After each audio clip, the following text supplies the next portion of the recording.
Hi welcome back to our channel. అందరూ ఎలా ఉన్నారు? అందరూ బాగుండాలని మనస్ఫూర్తిగా కోరుకుంటున్నాను. ఈ వీడియోలో వచ్చేసి ఒక చిన్న మినీ వ్లాగ్ని అయితే షేర్ చేసుకుంటున్నాను. నేను వెజిటేబుల్స్ అవి తీసుకొచ్చిన తర్వాత ఏ విధంగా స్టోర్ చేసుకుంటానో, అలాగే ఈవినింగ్ టైంలో నేను నెక్స్ట్ డే కోసం ఏ విధంగా ప్రిపేర్ చేసుకుంటున్నానో అన్నట్లుగా అయితే ఉంటుంది ఈ వీడియో నచ్చితే లైక్ అండ్ షేర్, సబ్స్క్రైబ్ చేసుకోండి. అలాగే మన ఛానల్కి సపోర్ట్ చేయండి. వెజిటేబుల్స్ అయితే తీసుకొని వచ్చాం. వెజిటేబుల్స్ అన్నీ అయిపోయిన తర్వాత నేనైతే ఒక్కసారి ఏమేమి కావాలో వెజిటేబుల్స్ 1 వీక్కి సరిపడా ఏమేమి కావాలో అన్నీ ఒక్కసారే తెచ్చి పెట్టుకుంటాము.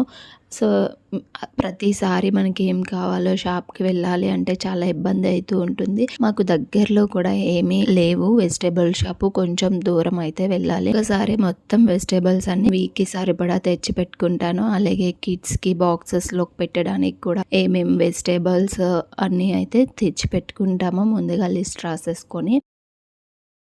నేను ఎక్కువగా క్యారెట్స్ యూస్ చేస్తాను ప్రతి దాంట్లో, అలాగే పిల్లల బాక్సెస్లో కూడా పెడతాను వాళ్ళు తినడానికి. అందుకని మేమైతే ఈ విధంగా ఏమేమి కావాలో అన్నీ అయితే తెచ్చి పెట్టుకున్నాను.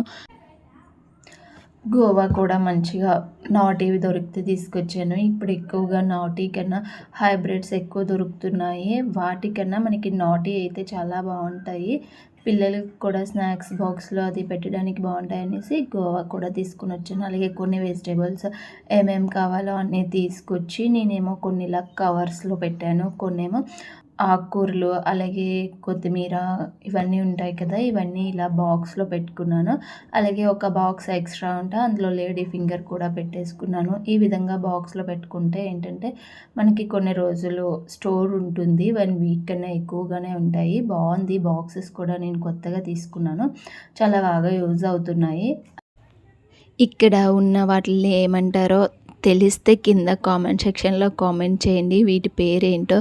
మా చిన్నప్పుడు అయితే అమ్మ వాళ్ళ దగ్గర ఫార్మింగ్ చేసినప్పుడైతే వీటిని మేము పండించే వాళ్ళం, తీసుకొచ్చి కట్ చేసి తీసుకురావడం అన్నీ చేసేవాళ్ళము. వీటితో మనకి కందిపప్పు కూడా రెడీ అవుతుంది డ్రై అయిన తర్వాత. ఎవరికైనా తెలిస్తే కింద కామెంట్ సెక్షన్లో కామెంట్ చేయండి.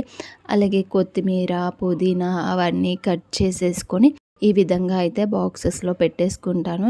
ఈ విధంగా మనం కట్ చేసి ముందుగా బాక్స్లో పెట్టుకుంటే ఫ్రిడ్జ్ కూడా చూడటానికి బాగుంటుంది, నీట్గా పెట్టుకుని. అలాగే మనకి తీసుకోవడానికి కూడా ఈజీగా ఉంటుంది అని చెప్పి అయితే నేను ఈ విధంగా సపరేట్గా బాక్సెస్ అయితే తీసుకున్నాను వీటి కోసం ఆకుకూరలకి.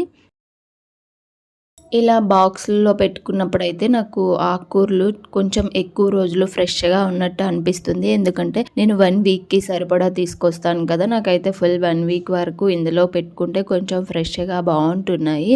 ఇలా బాక్స్లో పెట్టుకున్నప్పుడు అయితే నాకు అలా అనిపిస్తుంది. బాగున్నాయి బాక్సెస్ కూడా. ఈ విధంగా మొత్తం ఆకుకూరలు ఏమేమి తీసుకొచ్చానో అవి అన్నీ ఇందులో పెట్టేసుకున్నాను. ఇప్పుడైతే వీటిని ఫ్రిడ్జ్లో పెట్టేసుకుంటాను. వెజిటేబుల్స్ అన్నింటినీ తెచ్చిన తర్వాత అన్నీ నీట్గా పెట్టేసుకుంటే మనకి కొంచెం ఫ్రీ అయిపోతుందన్నమాట. అందుకని నేను మొత్తం వెంటనే ఎక్కడక్కడ పెట్టేసుకుంటున్నాను. అలాగే 1 వీక్కి సరిపడా పువ్వులు అలాగే బనానా కూడా తీసుకుని వచ్చేసాను. వీటిని కూడా వాటి ప్లేస్లో వాటికైతే పెట్టేసుకుంటున్నాను. ఫ్రూట్స్ వచ్చేసి ఇలా ఒక బాస్కెట్లో పెట్టి ఎదురుగా కనిపించేలాగా పెడతాను బయట.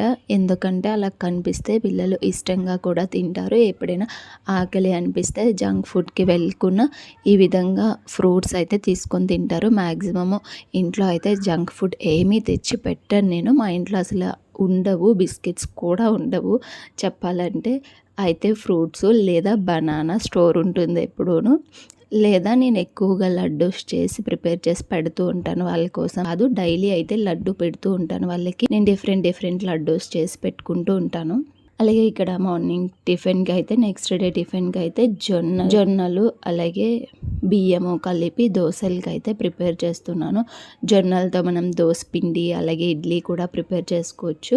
ఎప్పుడైనా చేసేటప్పుడు అయితే కంపల్సరీగా వీడియో షూట్ చేస్తాను.